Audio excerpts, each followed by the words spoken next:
indeterminate system. Structures for which internal forces and reactions cannot be determined from statics alone are said to be statically indeterminate structures or systems.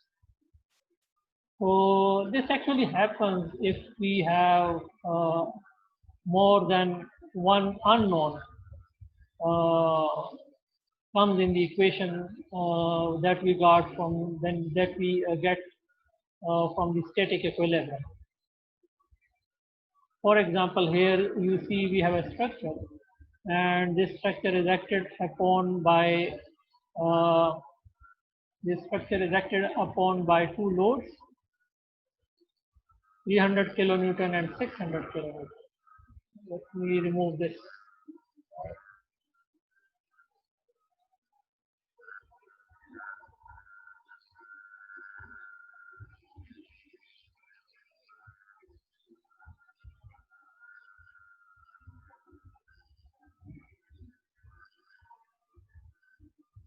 So we have a support at B and we have a support at A.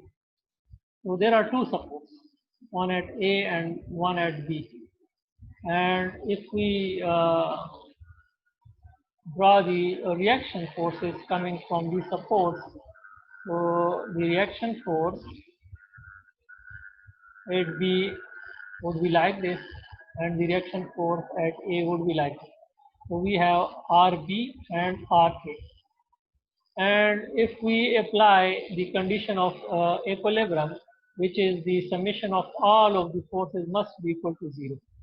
So if we take the summation of all these forces must be equal to 0, and we are taking, let's say we are taking the upward forces as positive. So RA plus RB minus 600 minus 300 must be equal to 0. And if we look at the equation, there are two unknowns, RA and RB. We have one equation and two unknowns. So it is not possible to find out the value of RA and RB. So using the condition of equilibrium, using the statics, it is impossible to solve this problem. And such systems or structures or members are known as statically indeterminate. So this structure is a statically indeterminate structure. A structure will be statically indeterminate whenever it is held by more supports than are required to maintain its equilibrium. Here we have actually an extra support. One support is sufficient. However, we have constrained the system or the structure with two supports. There is one extra support, and as a result of that extra support, the structure has become statically indeterminate.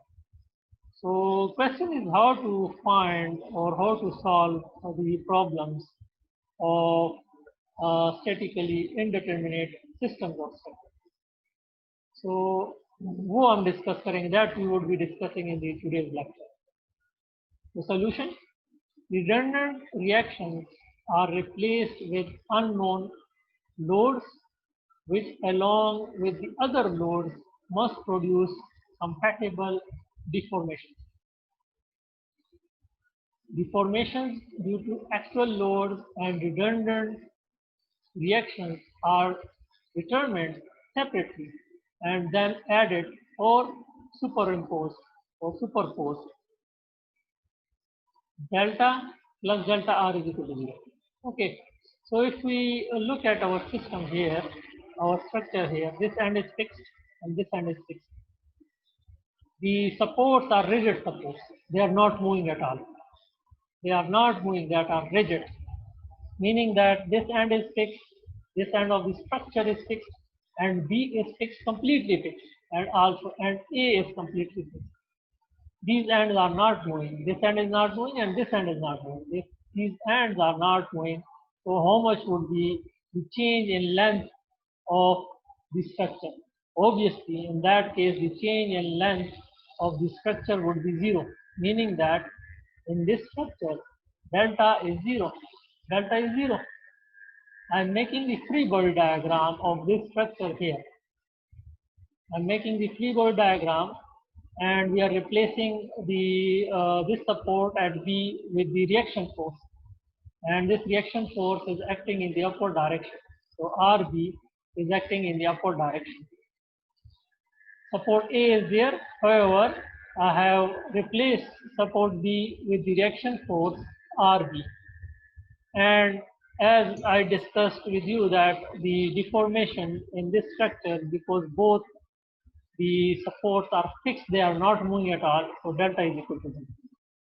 Now what we are doing, we would split our system into two. In one scenario, I am ignoring the reaction force RB, and there are only external loads. There are these two external loads, 300 kilonewton and 600 kilonewton. And when these two external loads are acting on the structure, then these two are the tensile loading on my structure, and as a result of which my structure would be pulled down and there would be elongation, and that elongation would be delta L. That elongation would be delta L. In the second scenario, what I am doing, I am ignoring these external forces, whereas I'm only taking into account the reaction force RB. And if you look here in this case, this RB is a compressive load. It is compressing the structure, and as a result of which the length of the structure would reduce. There would be a reduction in the length of the structure, and let's say that reduction is delta R. These two must be compatible. These two must be compatible means these two must be same. The only difference is that in this scenario there would be elongation, however in this scenario there would be shortening, and these two must be compatible. If I superimpose these two scenarios, I would get my actual system. This is our actual system. So if we superimpose these two, we would get our actual system. So in other words, I'm splitting the system into two scenarios, and if we add these two scenarios, we would get our actual system. What we are doing here, somehow we are trying to find out delta L, and somehow we are trying to find delta R. And we know that the overall delta is 0, and the sum of these two must also be equal to 0. Delta L plus delta R must also be equal to 0. So delta L plus delta R must be equal to 0. This is another equation. So we would get the second equation. So we could have now two equations. One equation we would get from the statics, that is the condition of equilibrium. First condition of equilibrium, summation of all of the forces must be equal to 0. Or the second equation we would get with the principle of superposition, that is delta L plus delta R must be equal to 0. Is that clear?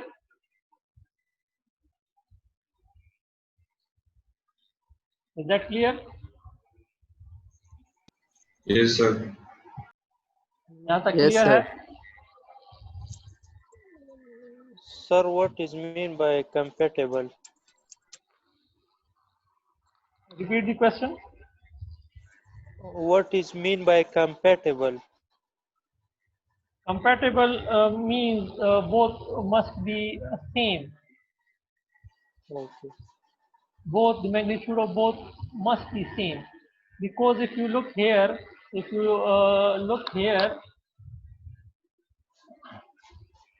these two forces are exerting in the downward direction, and this reaction force is the magnitude of this reaction force depends upon the magnitude of these two. So if I remove this reaction force, so these two would produce elongation. But if I ignore these two, and this reaction, which actually depends upon these two loads, if these two loads are not present, so it would produce the same shortening delta R. Is that clear? Yes, sir. Thank you. Okay, let's solve an example with this method.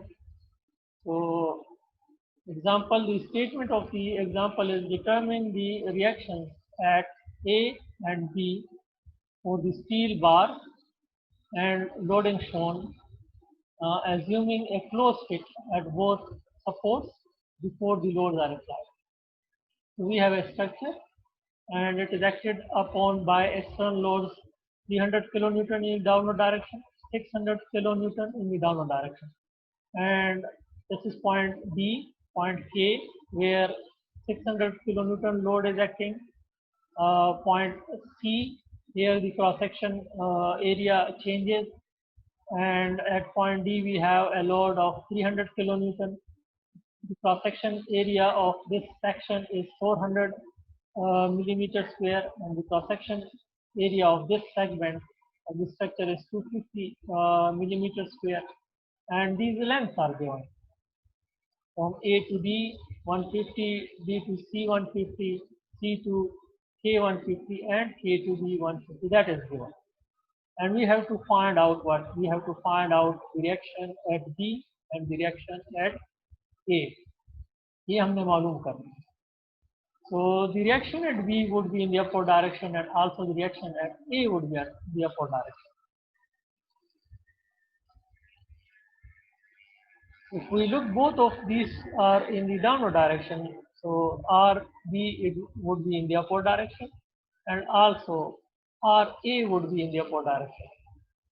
Both would be in the upward direction, and we have to find out the magnitude of these two. So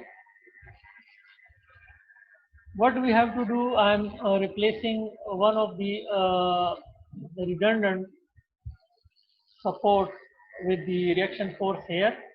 So this is our actual system.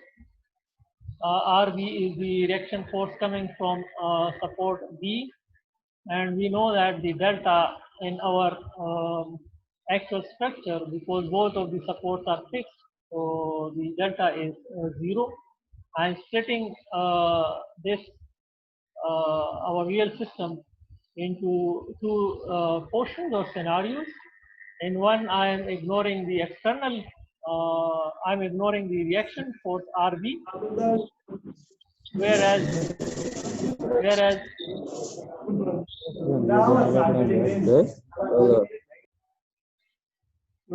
in the second scenario, we are ignoring the external loads and we are only considering the reaction force coming from the support B, that is RB. And we have to add these two. When we superimpose these two, so we would get our actual system. Here we would have delta L elongation, and here we would have shortening delta R. So delta is equal to delta L plus delta R. So overall delta in our actual system or structure is 0. So delta is equal to delta L plus delta R. It must be equal to 0. And in order to have this equation, we have to find delta L and we have to find delta R. If we, this is the scenario 1 and this is the scenario 2. Scenario 1 में we have ignore the reaction force RB, and if we look to our system, so we could divide this into 4 segments. So this is segment 1, segment 2, segment 3, segment 4. Why we have 4 segments? If we move from, if I take this section and if I move this section in the upward direction, so let's move the section from point B in the upward direction. If I'm moving the section, my section is seeing no load. It is seeing no load. No load is there if I'm moving the section. If I'm moving the section from B to K, my section is seeing nothing. There is no discontinuity, no load, and no change in cross section. there is no discontinuity. But when I reach point K, here we see a load of 600 kilometers. So this section would not work. So we would take another section. So I would take another section here. And my second section would work from point K to C. Because here at C you see the change in the cross section, discontinuity. Whenever there is discontinuity, we have to take another section. So our second section would work from K to C. So we would have segment 2. Then I would take another section, section 3, and that section would work from C to D. It would work from C to D, and as it reached to point D, it will see this load. So we would take another section. So let's make this section segment 3, and if we take another section, and that section would work from point D to point A. So we would have segment 4. So that's why we have divided this into 4 segments. Segment 1, 2, 3, 4. And in order to solve this, we have to take 4 sections. Section 1, section 2, section 3, and section 4. We have to find the overall deformation in this structure. And the overall deformation in this structure is the sum of deformation in these segments. Deformation in segment 1, segment 2, segment 3, and segment 4. And in the last lecture, we already discussed this. So delta L would be the summation sigma I, Pi, Li, Ai, Ei. And for these 4 segments, if we expand this analytical model, so delta would be equal to delta L, that is the overall deformation here. It would be equal to P1 L1 A1 E1 plus P2 L2 A2 E2 plus P3 L3 A3 E3 plus P4 L4 A4 E4. Areas are given. The material is steel.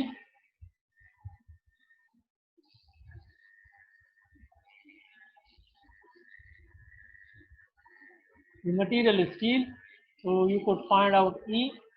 Length are known, they are given. The only unknowns are P1, P2, P3, and P4. The internal forces, internal forces within the material. So we have to find P1, P2, P3, and P4. So in order to find these, we have to take section. In order to find out P1, I have to take this section, and this section would work from point B to point C. So here I have taken this section, and this is the portion of the structure beneath the section. And you could see that there is nothing here. No load is exerting here. So there is no load here, so no reaction force or no internal force coming from the material. What does it mean? It means that P1 is equal to 0. There is no external force, no external force. You see no external force. So there is no external load, so no internal load or internal resistance coming from the material. So P1 would be equal to 0.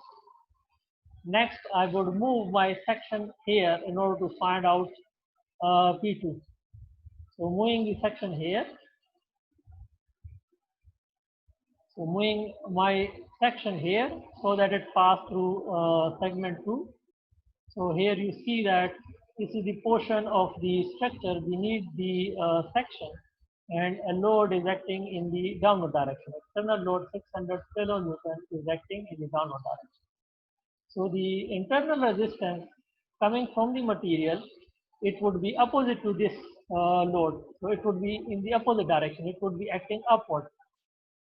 The direction would be upward, and the magnitude would be equal because we have only these 2 forces. So if this is 600 kilonewton, so this internal load P2 would be also 600.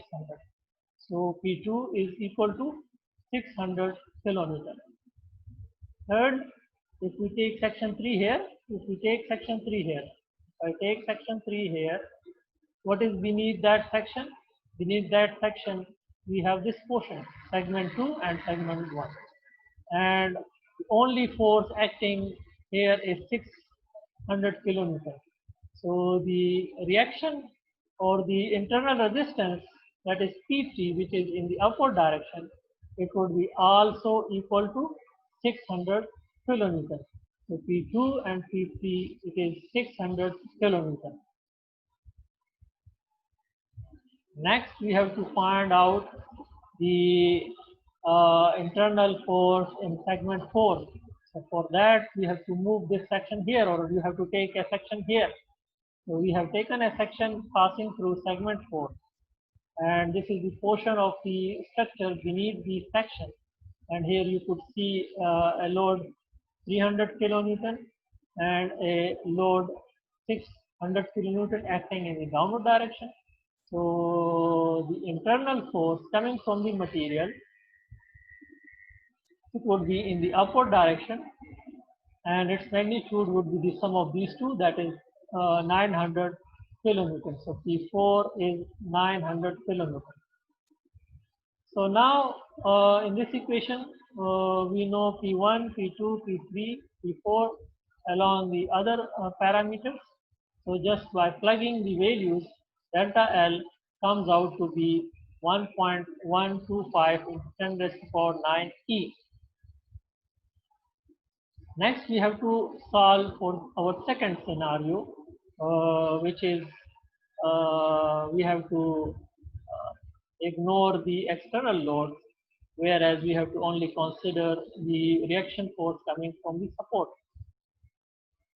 So here, if I take this section and if we move the section from point B to point C, there is no discontinuity. But when I reach point C, there is change in the cross section, discontinuity. So meaning that I have to take another section.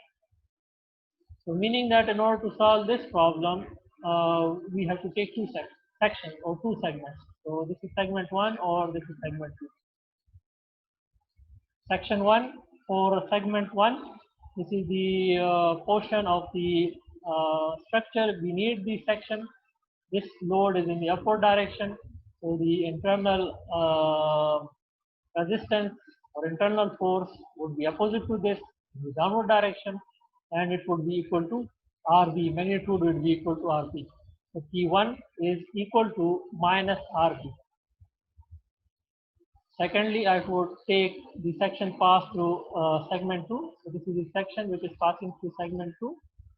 And if you look at the portion of the structure beneath the segment, only one load is acting, RB, in the upward direction. So the internal resistance coming from the material, it would be in the downward direction, and its magnitude will be equal to RB.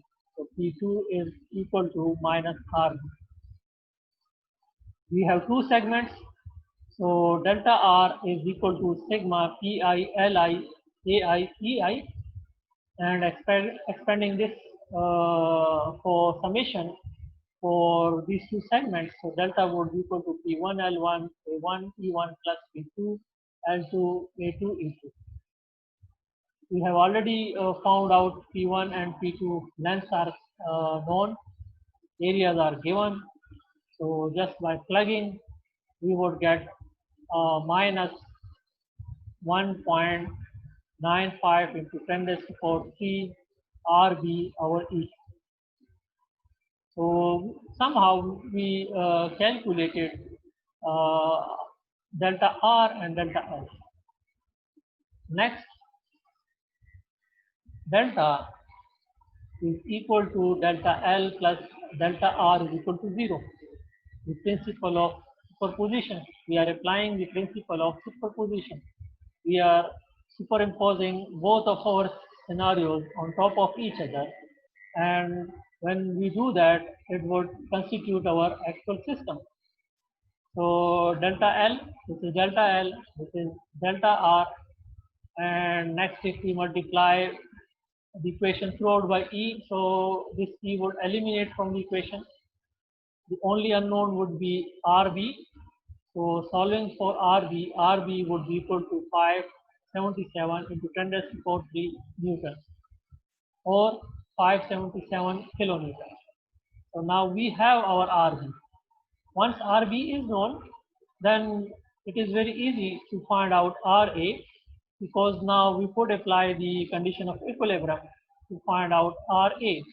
So summation of all of the forces must be equal to 0 on our structure.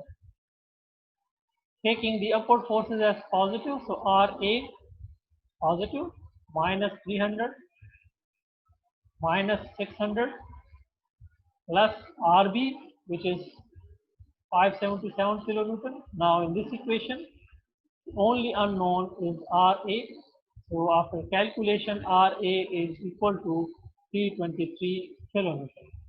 So by this way, we have calculated RA, and it is equal to 323 kilonewton, whereas RB is 577 kilonewton. Is that clear? Is there any question we could discuss?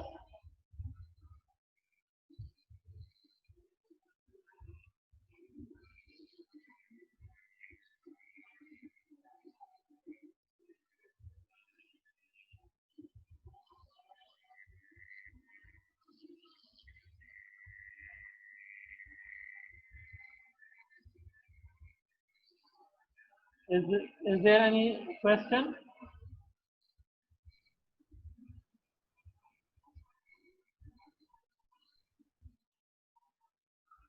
This session would close in 4 minutes. So you have 4 minutes of discussion. Afterward, I would restart the session again. So if there is any question, you could discuss.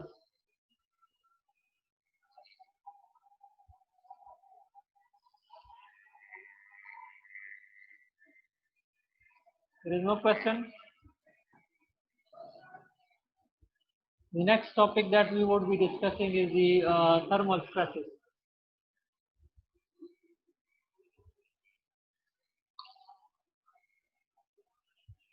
Actually, normally we know that when the material is heated, it expands. Any matter, when matter is heated, it expands. So normally, if mechanical component, member, or civil structure, if it is heated, it expands. And if we constrain the expansion, then stresses would produce inside the material. For example, here, if we have a material, this is a material, and both of ends of this material is constrained. Here we have a support, fixed support here, and we have a fixed support here. We have constrained both of the ends of the material. If we heat this material, what would happen? This material would expand, and it would exert a force, pushing force on this support, and also it would exert a pushing force on this support. In reaction, these forces would exert a reaction force, and that reaction force would be in the opposite direction. The reaction force RB would be in this direction, whereas the reaction force RA would be in this direction.